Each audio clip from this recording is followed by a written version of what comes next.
Okay, so first I'm going to have you put your hand over something, and you can tell me, you can describe to us what it feels like. So put your hand right over this. Can you feel anything at all? Heat. It's warm? Yes. Okay. All right, thank you. Put your hand back down.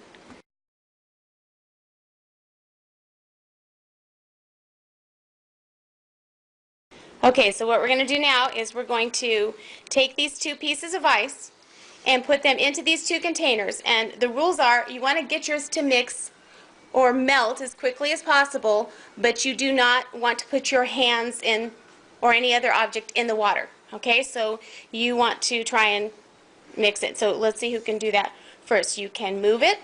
You can think of other ways you might want to mix it, but you cannot put your hands or another object in. Okay, are you ready? And go. Whoa. You all right? Okay.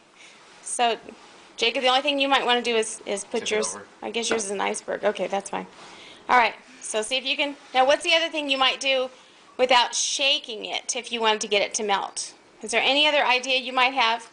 Can't you blow heat on it? Ooh, good idea. So you might want to blow on it. So you could try that too. Okay. Wow, that's some great big blows there. That's exciting. I know. Mine's really purple. Okay, so what's happening? It's melting. It's melting. But what else? Anything? Is it changing color? What's it changing to? purple. Great Kool-Aid. It's kind of a purple color. Yes. It is kind of a purple color. Purple drink. Thank you, my lovely assistant. Okay. So what else? You can shake it, okay, and it kind of, that would melt it faster, and then you would blow on it. That might be another way. Okay. All right.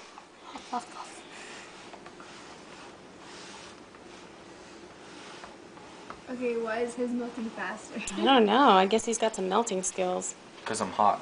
Oh, that's it? Now we know.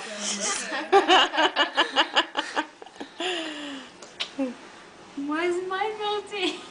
Did you ask it nicely? You have to ask His it. is a deeper purple now. Yeah? Is this going to be a deeper purple? Yes. Turning into a Because it's blue. melting faster. A blue. Cheated by putting more food coloring. Maybe so. Okay, but it's not even the color that we want. It's more that we want to try to get it to melt. So, or to move around. Okay?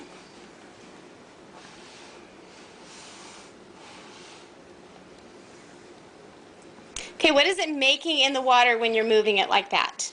Cold. Currents. Currents. It's making waves, right? So moving it around makes waves. Do you think if it was just sitting perfectly still? We've had a tidal wave, a tsunami has hit the left bucket. So, what do you think would happen? Oh, yours is melting. Look at that. It's beautiful. Well, if it was staying still, I don't think it would melt because, like, don't you need, like, the energy or whatever to move it? I don't know. It might.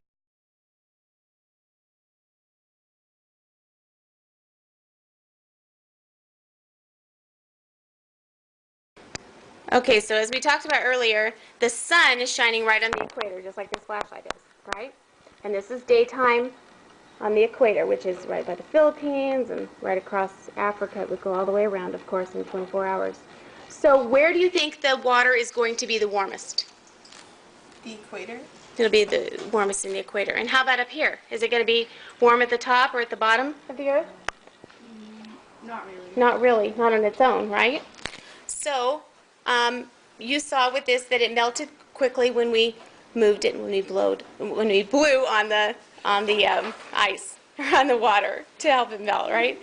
So, do you think if the sun was shining on this area in the middle that it would be hard to live there with the water that warm? Would it be hard for sea life? Would it be hard for people to live there? It might be hard, right? Because we know that by holding your hand over the water, we saw that the water, the heat, what does it do from the heat and the cold? What do they do from? They rise. So it also affects the air, doesn't it? So it might be too hot to live there on the equator, not just the water, but also the heat that the water gives off. Because how much of the earth is covered with water? 70 or 71%. Good, very good. So water has to move somewhat. And then the cold water from up above and on the bottom, because this has more snow and more right? Then of course the equator probably doesn't see snow for the most part, but the top and the bottom do. So do you think that water might move and mix when the warm water comes in? It does. Right, so it does. So, and have you noticed something about all of the oceans? All of the oceans are, what, are there any separations in the ocean? Not really. No, so the water really can travel over the whole earth through the oceans. And that's how we get heat up here, where it's warm enough to actually exist in Mongolia and even in Canada, the northern United States. If the water didn't move, if it didn't travel, we wouldn't be able to exist there or live there. But the water moves and it carries heat, right, to the colder places, and then of course it does the opposite as well, and it moves the other direction. So it not only warms the water, but it also warms the what? Besides the Tell us water, what what you else feel. does it? Don't touch down. What do you feel? Nothing. Nothing at all? Nothing. The temperature did not change at all.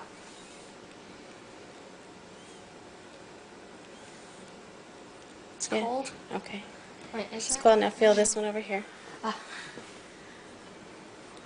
It's warm. Okay. So very warm. Now feel this one again. That one's cold. That Okay. one's cold. I can tell. All right, good. All right. And can you feel a difference taking your hand over here? Yeah. Okay, good. So what you're telling me is the air above this is you can feel Different temperature. different temperatures just from the difference in the temperature of the water. Okay.